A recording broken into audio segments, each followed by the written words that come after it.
What's up guys, in this video I will give you 5 tips on how you can shoot a travel video with your iPhone. I'm currently here in Hurghada, Egypt, here on vacation, and I thought it would be a great idea to give you guys some tips on how to shoot a travel video but still be able to enjoy the moment while traveling. The best part about filming with a smartphone is that you don't have to bring a lot of gear with you to create great looking videos. In fact, the less gear you bring with you, the more creative you will have to be when it comes to shooting your videos. For me, when I'm traveling, I like to keep it mobile and lightweight. When it comes to capturing moments, I want to be able to do that quickly and efficiently. With that in mind, here are 5 tips that will help you create better travel videos. Tip number 1 is to travel light. Sometimes we think we have to bring a lot of gear with us to create the shots we need. Try to be creative and only bring the necessary gear with you. Try to challenge yourself using the tools you have with you. If you don't have a drone, use a tripod, for example, or anything that can bring your camera high above ground to create that fake drone shot. Also, when traveling light, you're able to capture moments much quicker and makes the trip more enjoyable. Here are the tools I bring with me whenever I travel. Now, obviously, the iPhone 13 Pro Max is always with me, but what I additionally bring is a smartphone gimbal, which is the DJI OM4. And what I like about it is that it has a magnetic clamp that allows me to go handheld in a matter of seconds. I also find it convenient to use the DJI OM4 as a power bank, since shooting videos can drain the battery quickly, and because you're on the go, it is hard to find a place to charge your phone. Now, a lot of my shots are handheld, but there's certainly also moments where I prefer using a gimbal to add more movement into my shots. Now, the gimbal is also great for capturing hyperlapse, which I love to include in my travel videos, but also static shots where I just place my gimbal on an even surface to create a time-lapse video. Now, tip number 2 is to shoot handheld. Like I've mentioned, most shots made during my travel videos are shot handheld. The travel video of Istanbul, Turkey was shot 80% handheld. For me, shooting handheld is the quickest way to capture moments. To get the best handheld results, shooting in a high frame rate such as 60 frames per second to then slow it down in post, which helps smoothen out the shots. Additionally, I like to add image stabilization in post to get the best results possible. As you can see, you don't necessarily need a gimbal to create dynamic looking shots. If you need to create static shots such as a time-lapse, instead of bringing a large tripod, use a gimbal or a GorillaPod, which is much smaller in size, portable, and versatile to use as you can wrap it around objects like a pole or tree.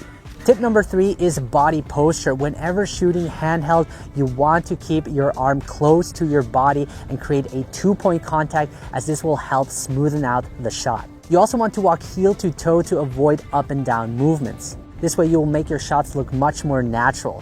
When holding your phone, try to hold it in a way with one hand supporting the bottom of the phone and the other hand placed towards the center of the phone.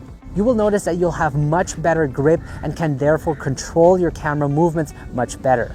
Depending on your shot, this isn't always possible, but whenever you can, try to apply this method. Also, while recording your videos, try to hold your breath, as this will also help make the shakes less apparent. Tip number 4 is to make sure you get a variety of shots. Try to shoot as many angles, focal lengths, and movements as you can think of to make your videos more interesting. Include wide-angle shots to establish the scene, but also capture detailed shots that are important for the story. I often see people doing the mistake of just capturing wide shots, which can quickly get boring. Shoot a scene from different angles so that you can cut between the shots to make the video more engaging. The best travel videos are those with many creative shots in it that make you feel like you're there. Also, the more variety of shots you have, the easier it is for you to piece the clips together in the edit. Only around 10% of all the videos I shoot when it comes to travel type of videos end up in the edit, as I only take out the best portion of the video. As a rule of thumb, shoot more than you need, but also be purposeful with your shots so that it fits with your edit. This leads me to tip number 5, which is to shoot to edit.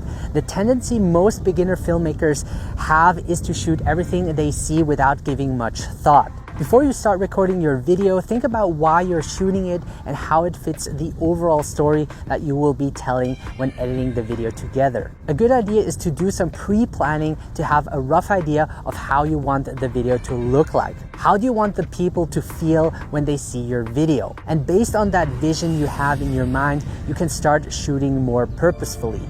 What I like to do is to search for the music beforehand to get a good idea of how the video should feel like. Also, when it comes to transitional shots, having the edit in mind is very important. Think about how you should film the next shot to match it with the previous shots. This way your videos will have a better flow and will make more sense in the edit. So a bonus tip I have for you guys is to try to include a subject in your video. This will make your videos more interesting and you can really focus on a subject that is doing something and build a story out of it. Now, there could be moments where you're traveling alone, so it's a good idea to maybe ask the local people if they would like to be part of the video. You will be surprised that a lot of people would love to be part of your video. I, for example, love to take portrait video where the subject is standing still, looking directly into the camera, where I then create a slow moving shot. But it doesn't only have to be people. What I like to do is also film birds, since they're also moving in a scene and creates also a lot of interest. Now, what's great about filming the local people is that